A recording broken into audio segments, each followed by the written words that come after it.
संता और विरक्त स परिग्रह। संत जितने भी थे सब पाखंडी हो गए महाराज। पापस्य खंड पाखंड, जो पाप का ही खंड है वही पाखंड है।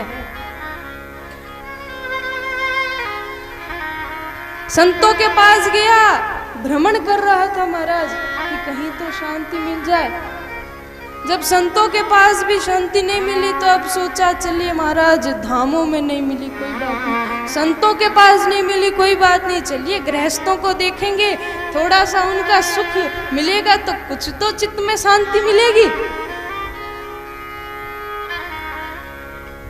इस इच्छा से जब गृहस्थों के यहाँ गया तो गृहस्थों के यहाँ और विचित्र स्थिति है महाराज। गृहस्थों के यहाँ गया तो बड़ी विडंबना।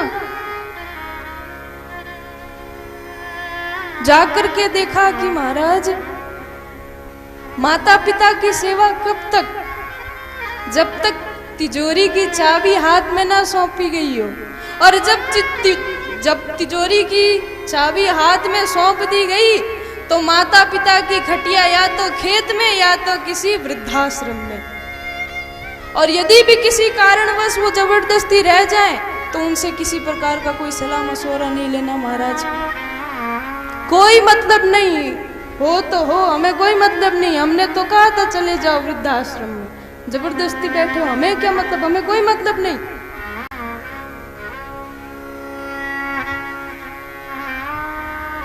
और यदि भी घर में कोई समस्या है तो पीहर से साले साहब से परामर्श लिया जा रहा है। श्याल को बुद्धिदायक, साले साहब को बुलाया जा रहा है कि महाराज आओ हमारे घर में। बड़ी विडंबना महाराज। और जब ऐसी स्थिति देखी तो मेरा चित्त और अशांत हो गया। अब मैंने कहा कि भैया कहाँ, मैं सत्संग की इच्छा से आया था कि भगवान की कथा श्रवण करूंगा, और यहाँ पर तो चित्त को अशांति अशांति मिल रही है, कहीं शांति नहीं है, ना धामों में शांति, ना गृहस्थों के यहाँ शांति, ना संतों के यहाँ शांति, कहीं शांति है ही नहीं। जब ऐसा देखा तो महाराज मेरा चित्त बड़ा अशांत हुआ। मैंने कहा कि अब तो चलो वृंदावन धाम। यामुनम तटमापन्न यत्र लीला हरेर्भूत, कि मैंने सोचा कि मैं वृंदावन में जाता हूँ, यमुना माँ के किनारे जाता हूँ, वहीं जाकर के मुझे अपने चित्त को शांति मिलेगी, और कहीं शांति मिलने वाली नहीं है। मैं गया वृंदावन धाम, और मैं वृंदावन धाम में यमुना जी के किनारे भ्रमण कर रहा था। यमुना जी के किनारे भ्रमण कर रहा था, और उसी समय मुझे एक युवती नजर आई, एक स्त्री नजर आई। उसके गोद में दो बूढ़े अचेत अवस्था में पड़े थे, और बड़ा स्त्रियों का समुदाय था।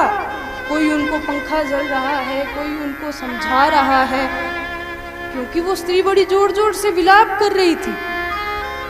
अब क्योंकि संत का हृदय है, कोमल हृदय है, तो नारद जी कहते हैं कि भैया मेरे मन में बड़ी मुझे दया आई कि मैं जाकर के उस स्त्री के पास पूछूं कि देवी तुम्हें क्या परेशानी है, तुम इस प्रकार व्याकुल क्यों हो रही हो। परंतु जैसे ही थोड़ा बहुत आगे बढ़ा तो मैंने कहा कि अरे भैया स्त्रियों का तो स्वभाव ही होता है, क्षणे रुष्टा तणे क्षणे तुष्टा, और रुष्टा तुष्टा क्षणे क्षणे, एक पल में मान जाना और दूसरी पल में उदास भी हो जाना, क्योंकि माताओं का हृदय बड़ा कोमल होता है। तो मैंने सोचा कि भैया क्योंकि स्त्री है, अब पास में जाऊंगा तो मान लो मुझे ही डांट दिया कि ए बाबा तू चल अपने काम पर, क्या काम है, चलो चलो। तो इस कारण से मैं गया नहीं। मैं मुड़ करके जब लौटने लगा तो वो स्त्री ने मुझे आवाज दी, भो भो साधु क्षणं तिष्ठ मश्चिन्तामपि नाशय दर्शनं तव लोकस्य सर्वथा घोरं परम्। भो साधु क्षणं तिष्ठ मश्चिन्तामपि नाशय। अरे संत भगवान, संत देवता, रुकिए, एक क्षण के लिए रुकिए तो सही महाराज। अरे महाराज, आपके तो दर्शन मात्र से ही हम सब लोगों का कल्याण हो जाता है। प्रभु थोड़ा रुकिए। तो जैसे ही मैंने ऐसे देखा तो मैं घूम करके उस देवी के पास गया। मैंने पूछा कि देवी कौन हो आप? ये दोनों जो बूढ़े हैं ये कौन है? और ये जो इतनी सारी स्त्रियां हैं ये कौन है? और आप इस प्रकार विलाप क्यों कर रही हो? बताओ क्या कारण है? तो जब ऐसा सुना तो वो देवी ने अपना परिचय दिया।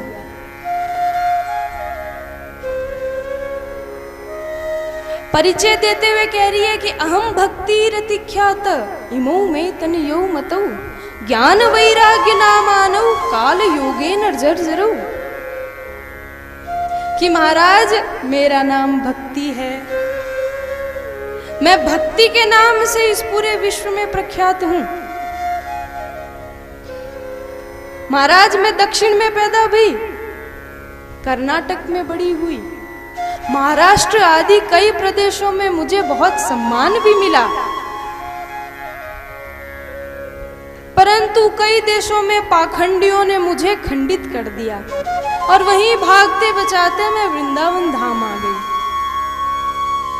और ये जो दोनों पुत्र हैं, ये जो बूढ़े जो मेरी गोद में लेटे हैं, ये मेरे पुत्र हैं ज्ञान और वैराग्य।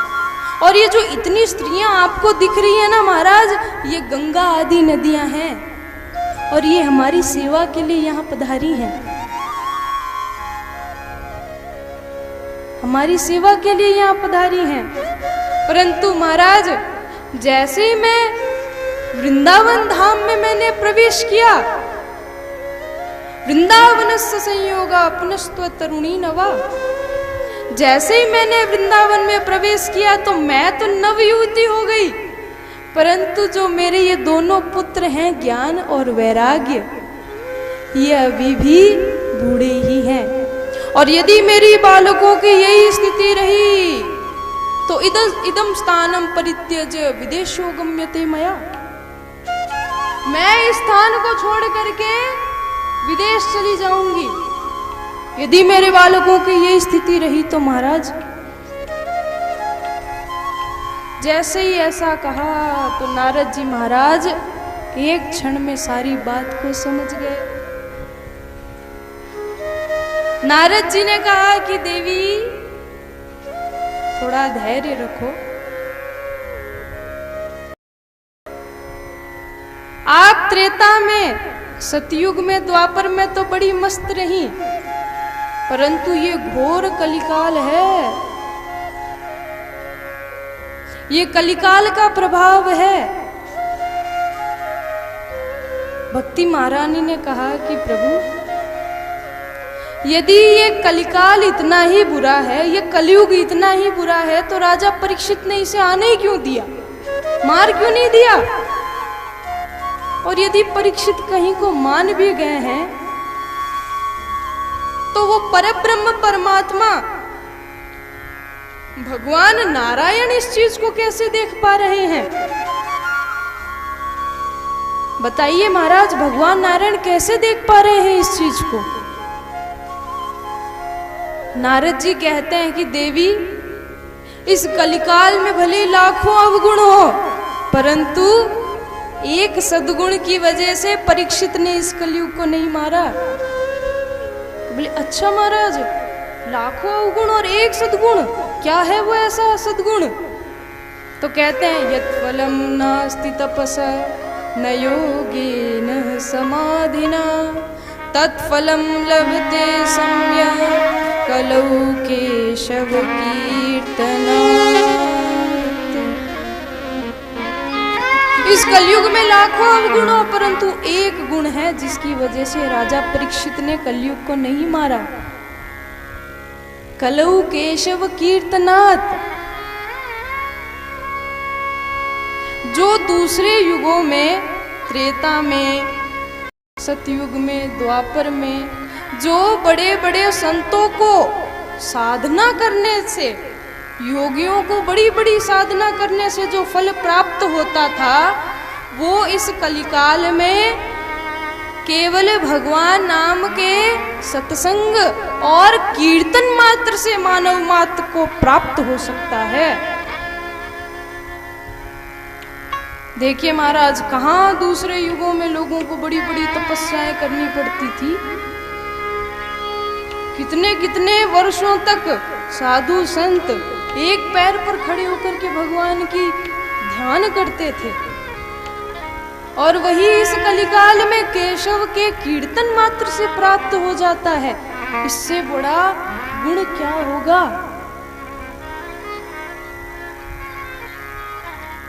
भक्ति महारानी गदगद हो गई। भक्ति महारानी ने कहा कि धन्य है देवर्षि नारद जो आपका मुझे दर्शन प्राप्त हुआ।